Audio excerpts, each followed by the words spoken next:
Good evening, everybody, and welcome to Dr. Gigi's House Call. I'm Gigi Elbayumi, and I'm a professor of medicine at George Washington University and the founding director of the Rodham Institute, which is dedicated to improving health equity in Washington, D.C. We're about to discuss a very serious topic. And you might want to know, well, why would we talk about grief and loss and suicide around the holidays? Well, because a lot has happened in our community. There's been a lot of losses, and holidays can actually be especially difficult because people can feel isolated. There can be anniversaries. We remember the people that we've lost. Well, tonight I have my dear friend who's a guest host, Dr. Kendra Outler. Dr. Kendra is an anesthesiologist and she has a fabulous platform called Uzima. I really would recommend that you check it out because there are a number of just videos and lots of great information from everything about, the triple negative breast cancer to gun violence to mental health. And I think we'll go ahead and put that information in the chat. Speaking of the chat, please let us know where you're from, what your name is, if you feel comfortable, and if you have questions for our panel tonight. So without further ado, Dr. Kendra, I'm going to toss it to you. She's going to bring up our panel tonight. Thank you. Hi, Dr. Gigi. Happy holidays to everyone. I want to say I want to thank Dr. Gigi, and I want to thank the producer of BlackDoctor.org, the esteemed Mr. Ellis Dean. He, of course, has supported all of our initiatives in terms of getting important messages out to the Black community. And so I thought that this was a good time to bring up the subject of grief, as there are some of us who are experiencing grief nonstop. And so tonight it is unpacking grief, and I hope that we can help you get through some of the most difficult days. I recently lost my younger brother, and it was a very difficult time going from 21 to 22. So we know that there've been some serious losses, and the one that I want to talk about or highlight first. But first, let me introduce my esteemed panel. First of all, this panel consists of ladies first. Dr. Vanessa Freeman. Dr. Vanessa Freeman is an outstanding military psychiatrist. She joins us this evening. She is from an Ivy League university, Cornell. She went to medical school at the University of Miami and did her residency at Walter Reed National Military Medical Center. She is now the director of psychiatry at Fort Gordon. If I'm mistaken something, let me know, Dr. Freeman. But I'm so proud to know you as a Black female psychiatrist in this field. I know some days may seem lonely. I have also admired the work that you've done. You were also the founder of White Coats, Black Lives, if I'm not mistaken. And you also wrote a paper on the bowels of medical school, deprivation, uncertainty, and self-discovery. And I'd like to read that part. We also have our esteemed Dr. Napoleon Higgins. Dr. Higgins, I must brag, is a Prairie View graduate. I always give a shout out to my HBCUs. He went on to medical school at Meharry. Then he went to a residency at UTMB Galveston, and he also completed a fellowship in adolescent and pediatric adolescent psychiatry. And of course, it's very rare that we have the attention of an adolescent psychiatrist. And of course, this is what we're talking about. How are our children? How are they developing? COVID has produced so many issues for them. And later in the show, we'll be joined by our esteemed colleague and friend, Dr. Ron Bailey. He will come and join us. He is the first Black chairman of psychiatry at LSU Health Science Center in Louisiana. And he's 113th president of the National Medical Association. So tonight, I think this is something rare to have three very accomplished physicians, Black or white. And we also have three Black psychiatrists. And the topic that we want to revisit our reflection is the UVA shooting. what I found with this mass shooting that killed 3 young men and wounded so many others, but that people forget that that happened. And I was questioning, was it because they were black? Was it because they were football players? Was it because they were at a majority school? Whatever the case is, I know that those families that were affected immediately are hurting, and I want to dedicate this hour to them.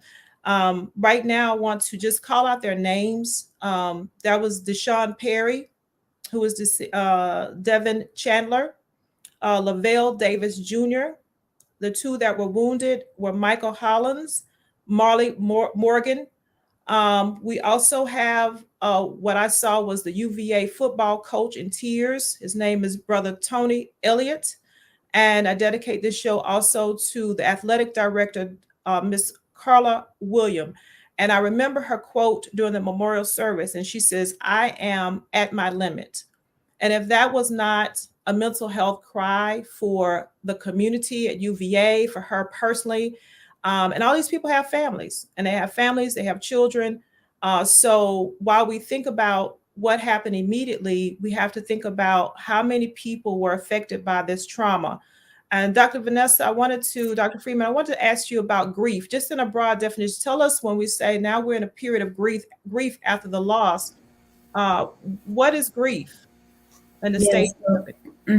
And so I should start off by just expressing that the things that I share here, the opinions that I have here, do not represent any official policy or position of the Army, the United States government, or the Department of Defense. They are my own opinions. So grief is a natural process that we all go through. It is a natural response to any loss that we experience.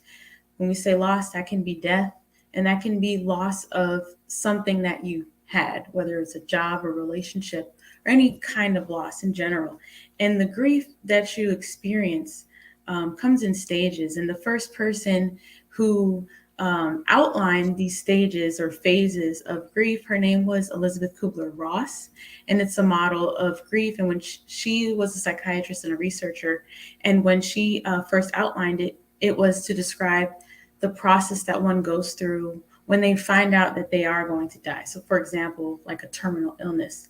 But now we apply it to even people that are being impacted by knowledge of someone else's death, or just knowledge of some impending or pending loss. And there are 5 stages. They don't go in order. I'll start off with denial. So you may find out someone passed away. You may find out that you have a terminal illness, and you go through this phase of questioning, not believing this can't be real. The next phase that some folks go through is anger, and that's just frustration about what's happening, and that strong emotion of why is this happening? It's not making sense, and the anger can be outwardly expressed, sometimes as blame, or just sometimes as lashing out in some ways.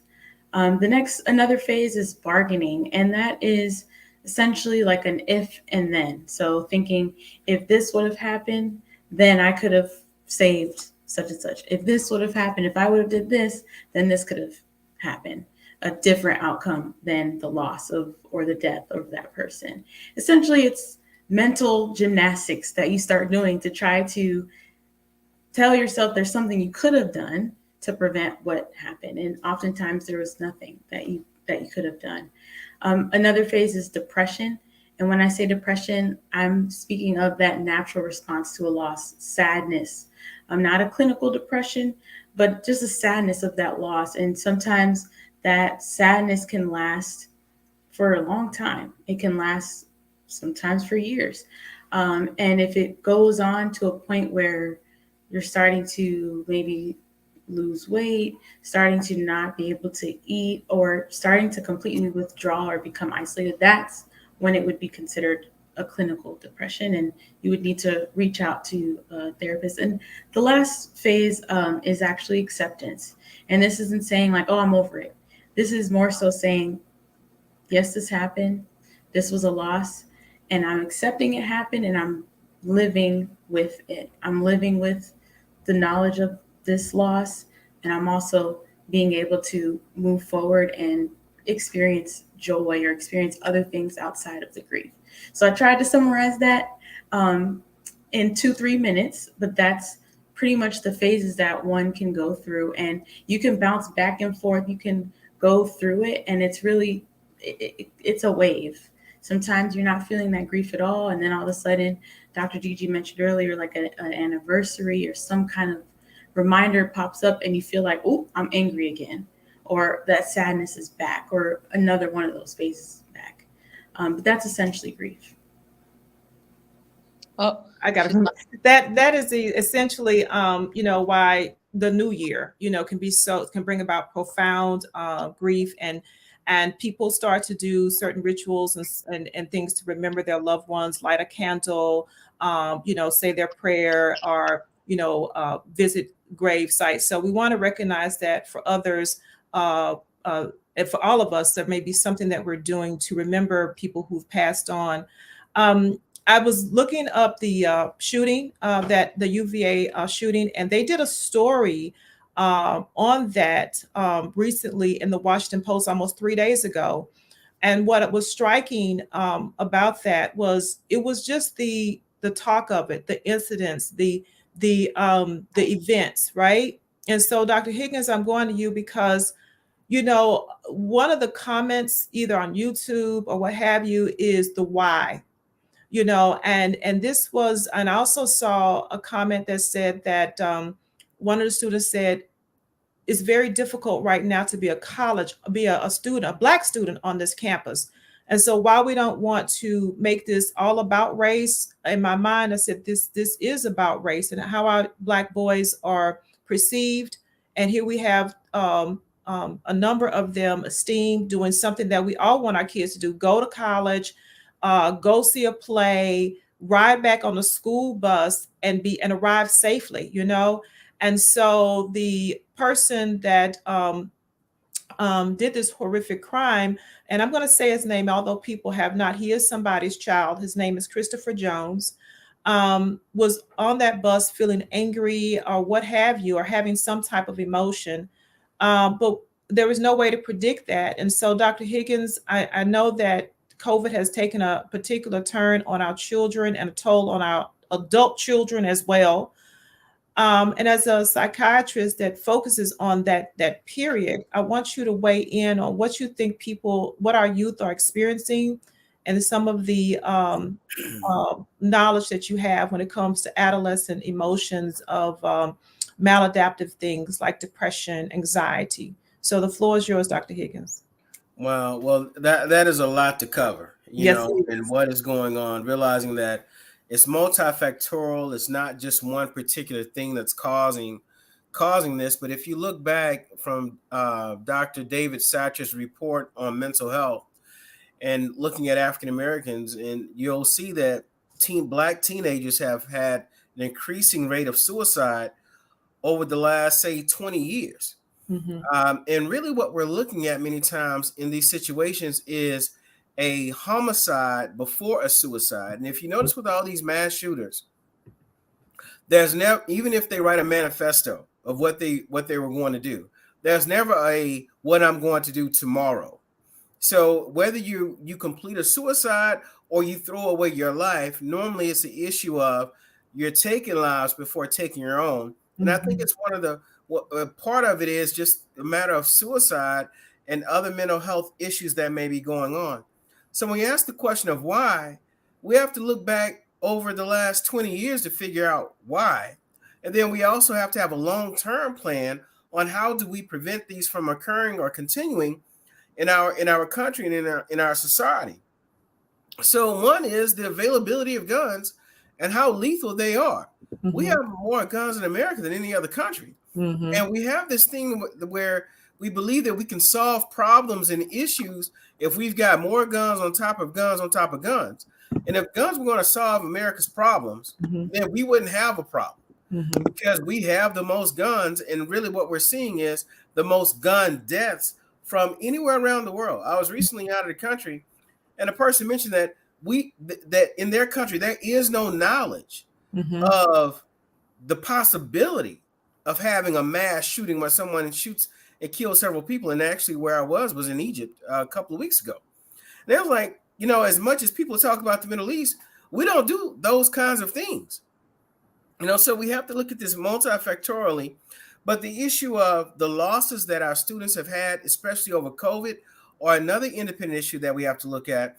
And that with the shutdowns and the need to protect ourselves, especially before masks were available and vaccines were available, we had to do this hard shutdown where a lot of teenagers and young adults during a formidable part of their lives were without the ability to communicate, to talk with others, and everything changed and switched so quickly on them. And so when we talk about the issue of grief and loss, we've got a generation that's hit all kinds of grief and loss over the last 2 years, outside of just losing a loved one or threat to your own life.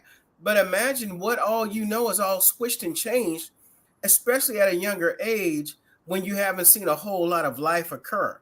So this damage that we're seeing, I expect to roll out, over the years, and what we're seeing is going to be a problem over time. So, with the young man and the loss of life at UVA and it not being covered by the media, as we've stated before, many times, Black Lives Matter. And these kids deserve as much coverage as anywhere else, but in our country, we tend not to do so. Now, I would also be careful of where we say it's not covered, because I know in the Black community it's covered. All right. But I'm not looking for them to cover us like we would cover us. Okay. But too often we don't get to hear our news, right, and what is impacting us, as an individual, as a group of people in this country. But peace and blessings be to the families, and may God give them, console them and help them through this journey, because it's unimaginable that a tragedy like this would happen. And people would say, why this person? Why did this person do that? And I would say, no one really knows why, but we have a lot of hints. I know Dr. Bailey has written a book about gun violence, and I'm sure he could share more of that with us. Okay. Thank you, Dr. Higgins. And again, I know I'll be coming back to you as well to dig a little bit deeper into some of the, again, behaviors that our adolescents are dealing with and struggling with right now. And I would like to welcome back Dr. Bailey. Again, I've introduced him. He's our chairman of psychiatry at LSU Health Science Center in New Orleans. New Orleans is having a gun violence epidemic, and he is at the frontier with them to try to curb that. Dr. Bailey, again, we're reflecting on the UVA shooting. We're not trying to say that was the only mass shooting, but I felt that the coverage was lacking. What I find is that sometimes we're going over details, but we're not getting to some a call to actions, some better explanations, some meaning and interpretation of this. And so that's why I gathered everyone here tonight to try to have this talk. And of course, we want to recognize that these families are grieving. I will say that the Perry family and the Hollins family have issued a call to action. And that is also why I decided to do this platform, is because they asked that we have more mental health awareness, and we also engage with them and help them uplift the message about anti-violence and gun control. So Dr. Bailey, written a great book, At Gunpoint. I've used it, referenced it a number of times. So I want you to talk about two things, gun violence, and we also need to talk about acute trauma, which is something that LSU is dedicated to addressing in the New Orleans area. Well, thanks for having me, Dr. Outlaw. I certainly enjoyed joining this panel. I think the comments are being made have been outstanding. So I had looked at my Wi-Fi, get it back on. So thanks for your patience. I pick up what Dr. Higgins made the point as I was coming on. The reality is the coverage, I think, does exist, but it's in pockets. And that's been really the history, unfortunately, for Black Americans throughout, during my career, throughout much of, I think, our country's history. The negativistic history very often is promulgated, I think, extensively when it's an adversity, I think, all too often toward young African men, but not the humanistic side, which I think, Dr. Outlaw, you actually kind of point out. That's been my experience, I think, with the issue of the UVA circumstance, as well as others. I also think the issue regarding gun violence is a relevant point. I think that's key statistics that I think everybody should be very mindful of. There are probably about 12 gun violence-related murders, I think, in our country per 100,000 across the country. I am in New Orleans now, as you mentioned. Unfortunately, we probably are number one in the country, probably at about 14 times that overall rate. Other places I'll often comment about Chicago are probably at about 3 times that rate. And we hear a lot more about Chicago and how about the gun violence is there compared to other cities. So the political aspect and the politicization, I think, very often of the gun violence concern adversely affects all of us. We don't understand it well, and that prevents us, I think, very often from moving in a systematic process for considering what type of strategies we all can engage and employ, whether we're professional or lay people, to work to, I think, decrease and eliminate, I think, this problem, I think, over time. I think the issue regarding trauma that you describe, I think, is timely.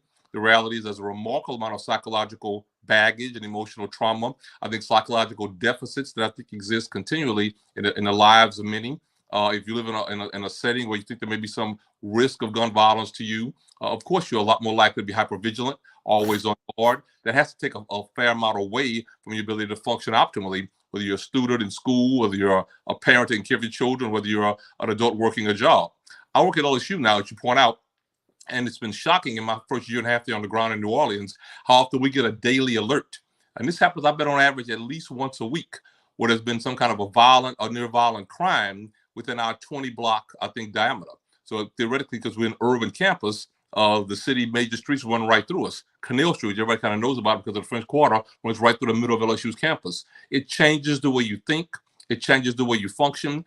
We advise actually very often you're walking across campus to ask for security to assist you during the daytime now, if you're a faculty member. So it's really begun to change. We hired a new security person. I think they've increased about 50% the amount of security during the daytime. So the reality is these issues, if they're affecting us at the professional level and in a healthcare setting, imagine, I think, how deleterious they are to many, I think, Americans in settings where you don't have neither those kind of resources and not that degree of support in that setting. So a lot can be said, I think, about issues regarding acute trauma that many of our community, I think, struggle with in this regard. We cannot do enough to provide the kind of support and tangible benefits I think they need for the professional setting to help them kind of get through this psychological risk. Mm-hmm. And if I could just add, because Dr. Higgins, thank you, Dr. Bailey. Dr. Higgins made an important point about the fact that there are pockets of media that's covering it. But when mainstream media doesn't cover these issues, that is sending a very strong message, especially to young people. And that is that you don't matter. And part of the issue around depression and suicide and anxiety is alienation. I don't think we talk enough about that. Mm-hmm. If there is hopelessness and young people don't feel that there is a path for them, then it's going to be difficult to help their mental health improve. Mm-hmm. And I don't think that actually gets enough of the discussion. Mm-hmm. Young people are alienated, mm-hmm. and this has an impact. Well, I think that, Dr. Higgins, I want to go to you in terms of we're using social media for information and entertainment. And I think that, can you comment on the impact that you as a psychiatrist feel that heavy using social media as a form of communication and outlet is having on our children? Well, I would say there's the good and the bad. And what I'll say is the good part is, especially during the time of the pandemic, where people couldn't physically be around one another, social media was an outlet where people could speak and talk and communicate on multiple levels throughout the different, social media platforms. But also it allows us to make our own news as Black people. So if the mainstream news, if CNN, Fox, or even our local affiliate is not covering information, we're able to cover that information on our own, realizing that many of the, Trayvon Martin and all the other stories that came out after that were stories that came out of the Black community through social media, which was later picked up by mainstream media. So those are the positives. The negatives about social media, though, is that many times people can hide behind information that they're putting out that, they can say whatever they want to say. Also, we're looking at the issue with one of our social media platforms. I'll just call it as it is, Twitter, where the personnel has taken over. And when I go on Twitter, I keep seeing racist, social feeds. So it's not like everybody's racist in the world. I know good and well I don't click on racist stuff, but I'm getting these feeds constantly saying things negative about Black people, or using bad words about Black people, or having thoughts that are not even within my own. So when we look at social media, these social media companies have the ability to put certain things into your social media feed and make it seem as if this is what everybody is doing or thinking, and it may not be true at all. But the last thing we got to look at is the social media and also the music that we listen to, and the videos, and how Black people are portrayed. A lot of Black people, and I would say especially for our youth, can be very much influenced, including us as adults, but also the issue of this. If you listen to the music that is coming through to our people, understand that 95% of the music that you hear on the radio and videos that you see and things that you hear on XM are decided upon by white men. 95% of all the music that you hear in the Black community is not organic from the Black community. It's decided on by white men.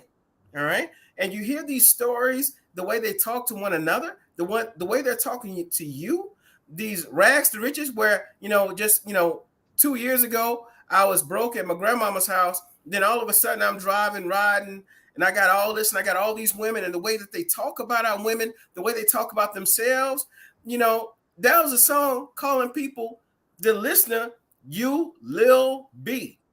All right. So you are an entertainer talking to your listeners, and you're calling them all little B's, and you're referring to the men, not even to not just the women. So if you listen to the music that they're listening to, it sells something that is not true in the world, and it does not fit your life, but it's supposedly what we're supposed to look up to. And I find that a lot of our students are getting lost in this information and getting a lot of bad information, and it does not fit real life. So a lot of people believe that these things are supposed to happen this way, and they just don't. So the what we're putting in front of our students with the social media, with in front of our college students, and I'll just say it like it is. This whole thing about marijuana, oh my goodness. How many students truly believe that marijuana helps everything in your life, no matter what's going on? And I tell families, this is not the weed that we smoked back in 1990 and 1980s. It is something completely different. I think they should call it something else because of the potency of what's going on and the changes that you see to these children's minds, especially as a young adult, because the younger you are, the more impacts and the lack of predictability that you have on how it's going to impact you. So these multiple streams of information is coming into our families, into our homes, through their phones, through their computers, through the radio, through the internet, Spotify, Pandora. All of these things, I believe, are impacting our youth, and we're not really getting good information to our young adults and to our children. And I think that a lot of them end up lost, not finding that they have a way. And then if you find, with loss comes despair, and despair, hopelessness. And then at that point, at a certain point, my life is not working out correctly, the idea of suicide, but realizing that if I don't care about my own life, what do I care about your life? Mm-hmm. All right. And one of our colleagues who passed right before the pandemic, Dr. Carl Bell, always talked about we're focusing well too often on the homicide, but really you're looking at trying to prevent the suicide, because it's the homicide that is before the actual suicide, where a person does not care about their lives. I think that's a very good point, and this might be what this is the best summary of the why in the shooting at Virginia, that this young man had stopped caring about his life, and without any clear diagnosis of delusions or what have you, that may, that really is what happened, that he didn't care about his life, and this was preceded him taking his own life, which in effect he did. And there's the book called Lay Down My Burden that talks about suicide and talks about exactly what you said, Dr. Higgins. And I know Ron Bailey knows this book as well, that we talk about how Black men, how Black youth and Black people may commit suicide. They call it death by cop, or death by, doing something like killing other people and then in effect annihilating or ending your life. And so, Dr. Freeman, I know that you're speaking as a psychiatrist, a civilian psychiatrist, but I know in your work, you understand gun violence, and you understand suicide. So we have so much to unpack, but I'd like Dr. Vanessa Freeman to talk to us about her perception of this suicidality. Yes, and I think Dr. Higgins highlighted the hopelessness, or maybe it was also Dr. Gigi as well, but you all have already mentioned the hopelessness, the despair, and getting to that place where nothing seems like it matters, nothing seems like it'll make a difference. And so people can get to that point where nothing is for them or nothing is there for the future. And so that becomes the logical solution. And so people can get to that place. And I pulled up some statistics from the National Institute of Mental Health from 2020. So this is very recent information. Suicide right now was the 12th leading cause of death overall in the United States. Suicide was the second leading cause of death among individuals between 10 to 14 years old, third leading cause for individuals between 15 and 24, and the fourth leading cause of death amongst those that are aged 35 to 44. So this is a big issue that we need to be addressing. Later on in the statistics, it mentioned that over 12 million people had thoughts of death. Thoughts of, not just thoughts of death, that's morbid thinking, but more of thoughts of killing themselves. 10% of those people who had thoughts of killing themselves actually attempted. And so there's steps of getting to that point where doing something that final becomes like a reasonable option. And so that's the thing, we can talk about it now after the fact, especially with, for example, Twitch, right? Twitch just passed, and that hit a lot of people really hard. And so when it happens to a celebrity like that, who someone saw all the time, dancing on Ellen, doing everything, smiling all the time, nobody knew really what he was going through on a daily basis. But when something like that happens, or I think maybe in January of this year, someone else also died by suicide. Regina King's son. I forgot her name right now. Regina King's son. Yes, and then there was another person who was a media person. Then she also was a Miss America, I believe. Yes. I might be, yes. So right. She passed as well. And so that's a time where everyone starts thinking, what do we do? How do we prevent this? What happens? And so I think I'm glad we're having this conversation. And the thing is to identify those signs and those steps that are happening, or that thought process that is happening leading up to that final action. And it's that hopelessness.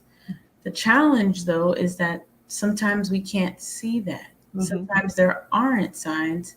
And so the thing that I've even told people around me at work and friends even, the thing is, we need to carry ourselves with compassion.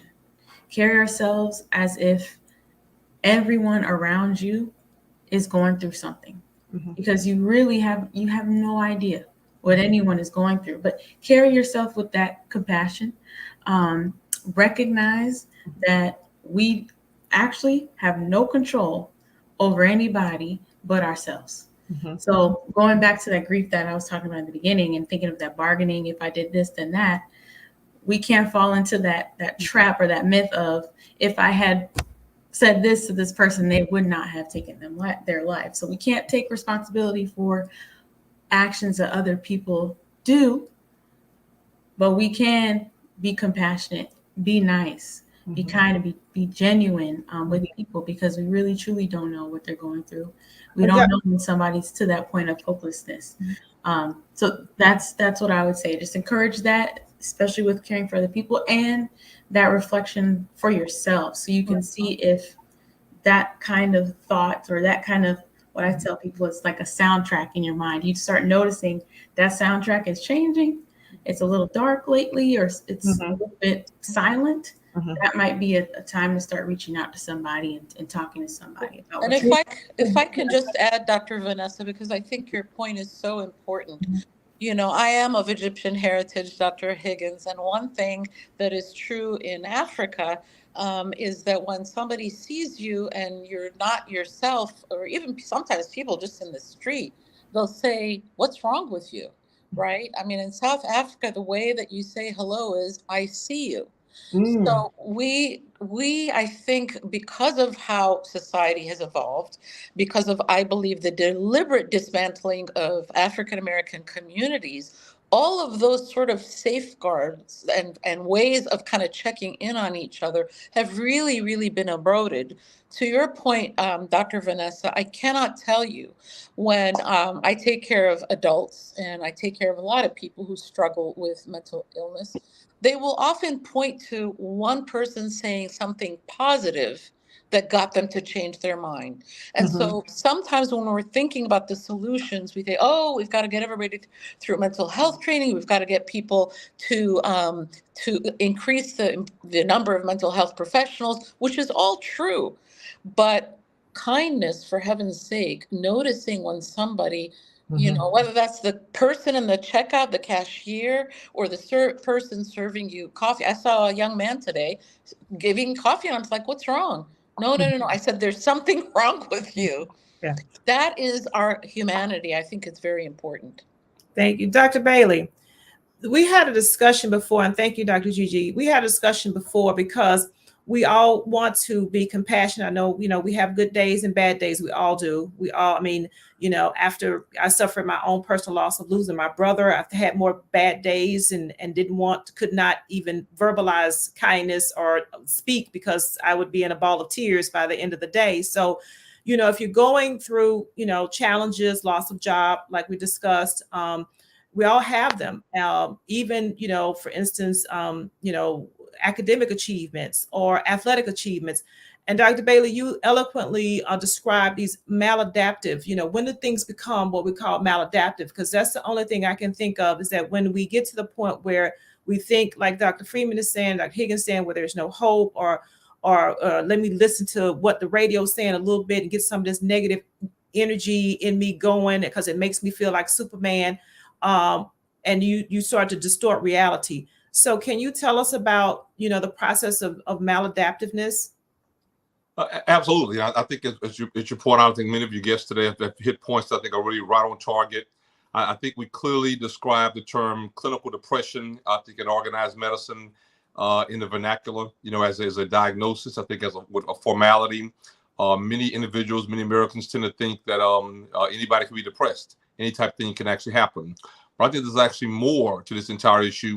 And whether you're a psychiatrist, psychologist, or professional in any setting, it's our responsibility, I think, to have a very high index of suspicion, to really look for it and really think about it. This concept, I think, of what's maladaptive is a term of art, I think, in our profession, addressing, what's normative for individuals and how we typically adapt, how we respond to, I think, challenge and change, and psychological deficit or difficulty is abnormal, and you're not able to do it in a typical fashion. If someone dies, for example, and you made the heartfelt comment about a relative. I had an uncle that died of COVID myself, one of my godfather here about a year ago, up to 6 months. It's normative to have clinical depressive symptoms. We call it bereavement. It's not normative to have that past 6 months, because we generally have these adaptive measures, these so-called coping mechanisms, these defense strategies that help us kind of get through it, help us kind of grow emotionally and work to a point where we can actually understand and manage. I think what we're seeing, I think, in our community, in many settings, one reason why there is so much violence and gun violence particularly, is that many in our society, our collective maladaptive orientation, we think that the way to respond to difficulty is more. It's not effective to respond to violence and more violence. Everyone loses. We also tend to think very often that we can just ignore, that we have to find ways to grow, to get better, to get stronger, to protect, I think, ourselves and our families. When we lose, I think that subscription and that concept, I think we actually move toward a model of hopelessness and carelessness and a carefree attitude. And that's why we see persons who I think engage in behavior. I love your term earlier, Dr. Outla, about suicide by cop. The reality is, if you walk toward the cop and you have a gun in your hand, we see these cases unfortunately periodically in these settings. You're going to lose because they are hiding behind a metal car and they have armor on. But I think psychologically, what you're saying is, I don't really care if I lose. It's better to be dead than alive. And I think that's kind of part of the subscription that I've seen in my career as a forensic psychiatrist, where persons don't mind being arrested and going to jail. If the idea is that it's actually better to be in jail or prison, either because you have your basic needs met, 3 hots in a cot, health care and food, or if you will, or safety, that's not how society is geared to work, whether it's democratic or civilized or otherwise. So a lot's being said, I think, in communities where I think there's this overall collective construct of being clinically depressed. Because of that, many individuals engage in behaviors that don't make sense to us. They are, as you point out, maladaptive. They don't work toward protecting and engaging in actions that help us actually grow and prosper and I think persevere. They actually move toward causing us to have more risk and more greater likelihood of an adverse outcome. And in that setting, I think that's an unfortunately perfect storm for the recipe of violence. I'd also say that, violence, I think, very often is duplicative, I think, in our society. All too often, someone wants to respond to a minor provocation with what I call a major or a severe ending engagement. You step on my foot, I want to kill you. You insult me verbally, I want to shoot you, things of this nature. This isn't incidental. This actually comes out of this entire subscript. If society has for a long time treated many individuals who are Black and brown, who very often are poor or lower SES on issues that matter in America, how much money you have, or power, or wealth, or influence, very often you incorporate and ingratiate yourself toward that theme, and you engage in behaviors that I think continue to perpetuate, I think, that negative activity. We have a lot of work to do, I think, in our profession to get the point out, the message out that people are valuable, as one of the other panelists mentioned, that their lives do matter. And I think every single signal that we send must, I think, change in that regard. Otherwise, we're going to continue to see negative response, very often a violent one, an excessive violent one, to, I think, provocations that should have been handled, I think, with conflict resolution, what we can say rather than what we can do, and we can do, I think, promote people and promote their value. We don't have that increasingly now, I think, in our country, and it's hurting us greatly. I agree. I think that right now, Dr. Gigi will look at some of the comments, but I want to read something that I found, a quote about grief, and it said, "There is no grief like the grief that does not speak." And so we are trying to speak about grief so that hopefully we can promote healing in our community on some level. And so we'll look at some of the questions and we'll go to a second 20 minutes of the show to close out and get some solutions that I've seen out there discussed, whether they're effective or not. Do you see anything, Dr. Gigi, that we need to speak on? Well, the comments have been overwhelmingly positive, and people have really appreciated this conversation, a long overdue conversation. So I think we can continue on. And yeah, can I start off by just saying one of the solutions? So what we recently had at Rodham is an intergenerational conversation with young people and seniors. And what was so helpful is that the seniors were able to share their difficult times when they were teenagers, to give sort of that perspective. As Dr. Higgins mentioned, the developing adult or adolescent brain still does not have enough experience and also physical maturity to, sort of say, well, this too shall pass, right? Where that's why I think it's so important to get intergenerational conversations and involvement. So. I think that's a very good point. We have to remember again that we've had some disconnect, one because of the pandemic, and of course our elders who were frail or afraid of getting sick really withdrew, and it was we almost missed 2 cycles of family get-togethers that we allowed to see a great aunt or even our grandmothers. I have an aunt in New York I need to go see and check on, because again, part of the holidays was getting together, talking about old family stories and feeling connected. So that is real, and I think that we have to get back to feeling connected with each other and talking. Also, in terms of solutions and your specialty as psychiatrists, and all 3 of you, I'd like for you all to take 1 minute and weigh in on this. The ability to see patients remotely.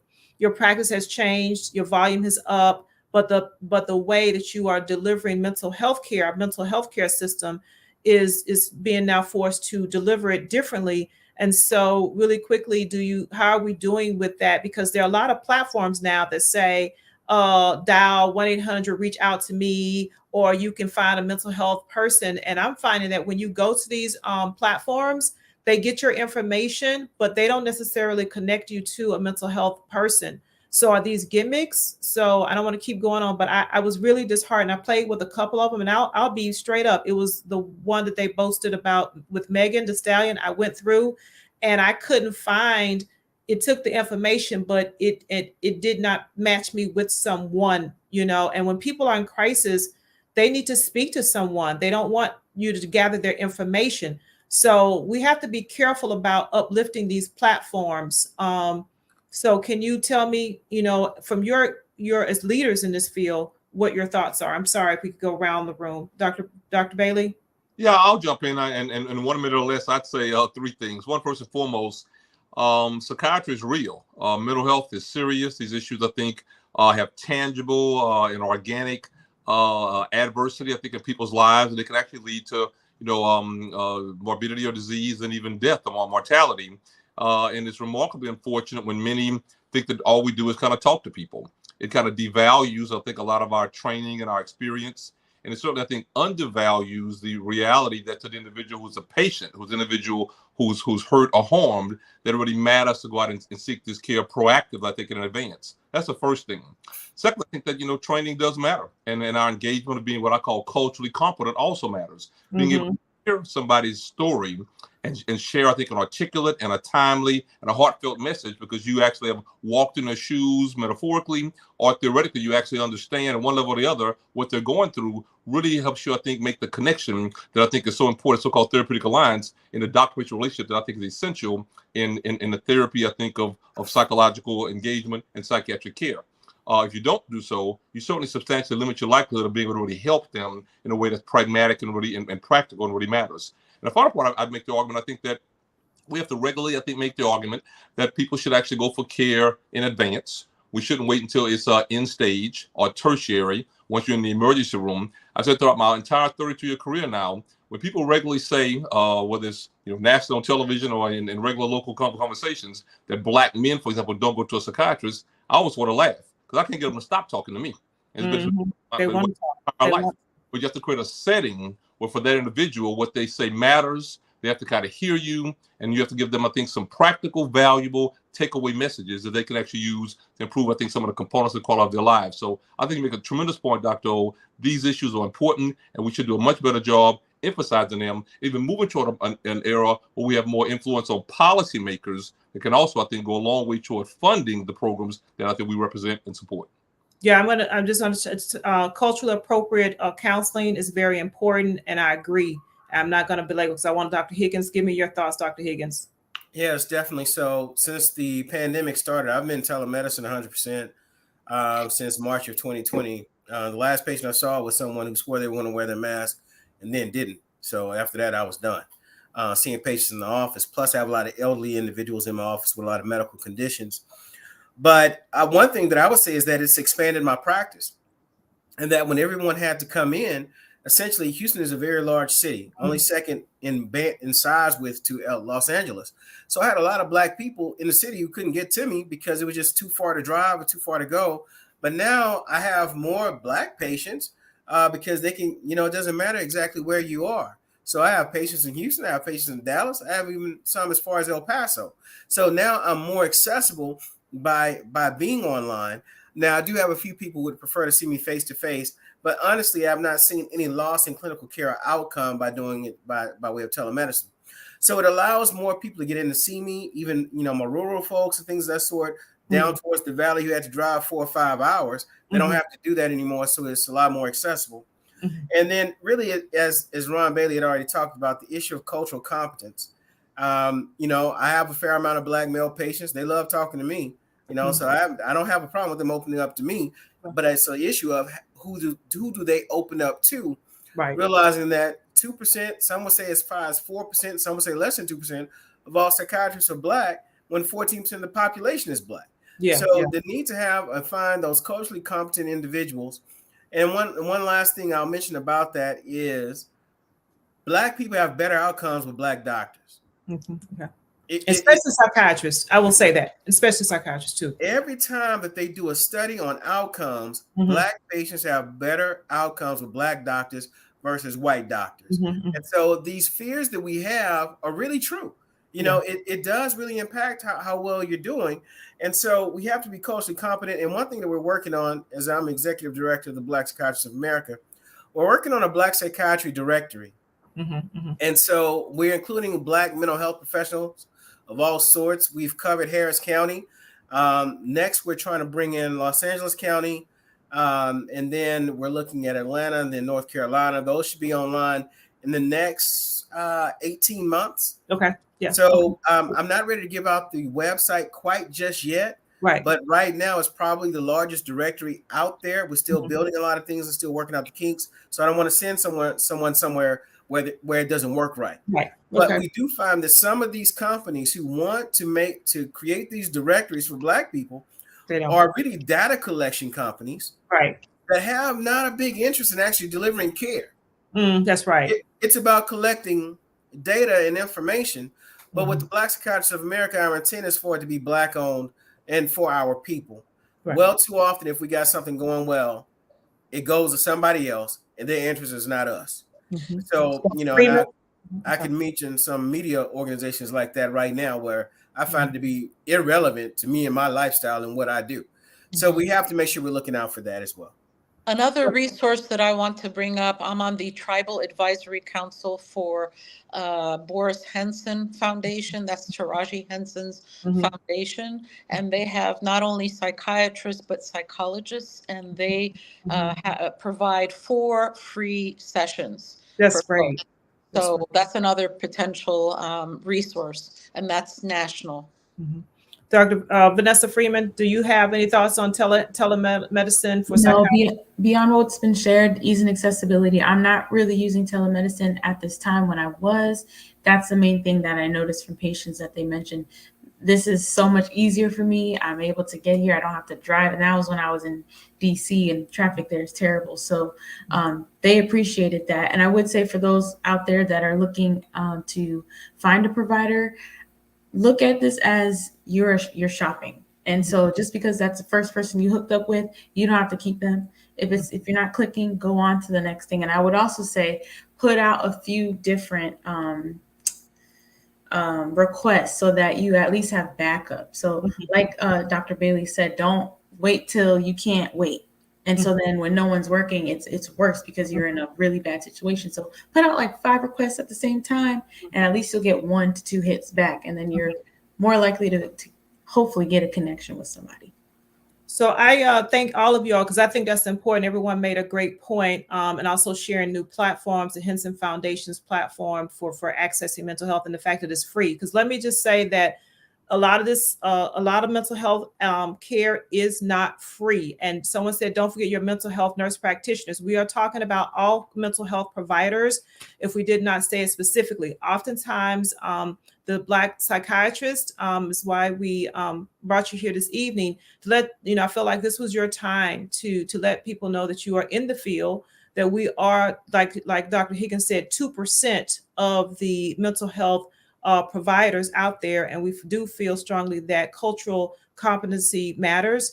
And I've worked with all of you in some capacity, and I just know that you're the best of the best. So I wanted to make sure that because people say Black people don't go to the psychiatrist. We're afraid of the psychiatrist. We all know there's some history there about asylums and people being taken from their families.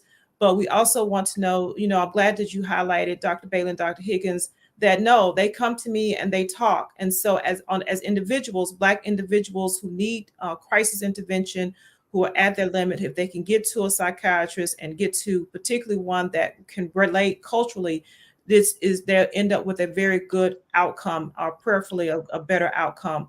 I know that our families are expressing grief. I had one quote, and that was that there's no sorrow that heaven cannot heal.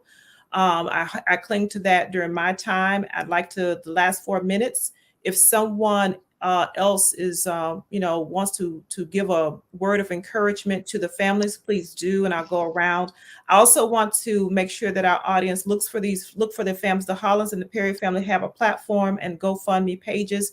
And so please give to these families that are out here. And it doesn't have to just be from the UVA. It can be from any family right now experiencing loss. I got one for GoFundMe for someone who was a victim, families where the children are left parentless due to domestic violence. So I'm going to donate. So please understand that that's also a way to just feel like you can do something. And that is a solution. So if anyone wants to give out a word of encouragement to families experiencing grief, I'd like to open the floor. Dr. Vanessa? I would like to add, I heard this quote on an actual Marvel TV show, but it said, "What is grief if not love persevered?" So essentially, grief is the love that you have for the person that continuing to persevere despite the loss of their physical contact with you. And one thing I always remember is that grief is going to be, the pain is going to be equal to the love that you had of the person. They're equal. So I count it all joy. So I miss my mom every day. I miss my eldest sister every day. I have friends that I miss on a regular basis. But I count it all joy because of what type of love they put into me, that I think about them all the time. So I count it all as part of the love process that we have for individuals who are no longer with us. And I am thankful that the pain is so much that they meant that much to me to have the pain. Thank you. Okay, Dr. Bailey? Yeah, I know he gives his mother as well, and she was a wonderful person. And she loved my baby boy a great deal, so I can understand what he's saying. A tremendous quote, and I think a timely one, Napoleon. I think one that I think resonates with all of us. I'd say three things to ending. One, I think somebody mentioned in the chat about the 988. We should always mention that there's an attempt now increasingly to make it easier to access care and resources. Rather than thinking, oh, you only wait for do 911 when there's an emergency and a gun needs to be involved, 988 for a suicide hotline will go a long way. I'm actually very proud to say I've actually been on this SAMHSA National Advisory Board for the last 2 years. I got a 4-year term, and we're working on a new issue now that I think will also be relevant, I think, for the African American community. So I think when we have access to, I think, resources, boards, for example, advisory boards, we should always be thinking about what's not only culturally competent, but what's, I think, community relevant for our community to create resources that I think are likely to work and likely to matter. I'd agree with Dr. O. I think the point that we should say something that I think is very heartfelt to families who've had loss matters. So I'll end with the comment that I think we always discuss on these kind of venues. That's the issue of stigma. We all can do a better job acknowledging and being the reprehensible nature, I think, of stigma. It makes people afraid to go for care, afraid to acknowledge some degree, I think, of deficit emotionally. If you have a deficit with your health, if you got diabetes or cancer, or asthma, people feel sorry for you and they bring resources, emotional, I think, and financial, to support you. We should do the same for people who have brain-related disorders and illnesses such as clinical depression, ADHD, dementia, I think, or panic disorder alike. Not doing so, I think, it has a very tangible role in hurting people who need care from getting it. And all too often that has a disproportionately adverse effect in the Black community. So we should all, every chance we get, say something to undermine the scourge of stigma, because it hurts our community. It decreases our chance to get quality health care.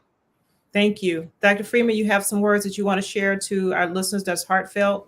Oh, yes. Just a reminder. One thing I want to emphasize is just to tap into the support system that you have. Tap into the folks that you are with, that you trust to be open with, and practice vulnerability and transparency. Those are hard things to do, but tap into the loved ones that you do have. If you're grieving, tap in to who you have with you so that they can carry you and help you get to a place where you are feeling like you're back to yourself. And I also want to emphasize what Dr. Gigi said, which is that I see you, but it's that compassion. Be compassionate to yourself and to everybody around you. Dr. Gigi, thank you. Well, I just want to say that everybody that's listening and people that are not listening, you matter. You matter to me personally. I have not met all of you, of course, but you matter. You are all important. And speaking of the stigma, so many people, feel embarrassed or ashamed. So I'm going to just tell you, I had depression. I went on medications, life-saving. Mhm. Therapist, life-saving. It's an illness just like anything else. There's no shame. Mhm. Thank you for sharing that. And that is something that needs to be shared. If you have experience where you definitely needed to have medication, or you need to see a psychiatrist, or you need to just share with someone. And what everyone says mostly is that the isolation that happens when you are becoming depressed, or you need some mental health intervention. We talked about depression. We all know there are people with bipolar and schizophrenia in the Black community. We can have a whole series and what have you. And from the comments, I know that it's needed. I want to thank everybody, especially blackdoctor.org, the producer, Ellis Dean, for having us and giving us this hour. It's not enough time, I can tell. But what I want to say is we want to we'll keep uplifting the families that are grieving, all of them, whether it's through domestic violence, gun violence, suicide. We're going to keep uplifting the people who were affected, who are still left to grieve. And like Dr. Higgins says, the hole in your heart is because they gave you so much love. But we also know that unfortunately, part of life is death. And we do have to get to acceptance. And we know that that's the cycle that's in the grief cycle. So for all of us that are grieving now, we pray that you get to acceptance. We pray that you find healing. And just know that blackdoctor.org, My Uzima, Rodham Institute, Dr. Higgins' practice in the Bay Area, Houston, Dr. Bailey at his institution, and Dr. Freeman is working with our military families, that we are all out here to support you. So we thank you. Is that it for us, Dr. Gigi?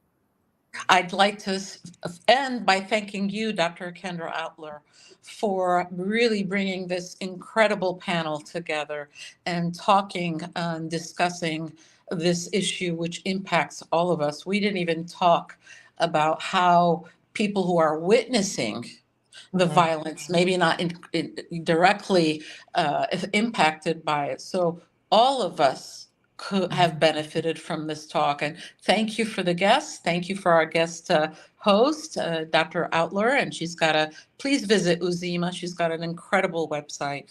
And we all wish you well. Happy New Year. May it be filled with joy, health, happiness, and safety. All right. Take Thank care and you. see you next Thank year. you. Bye-bye. Bye-bye. Happy New Year.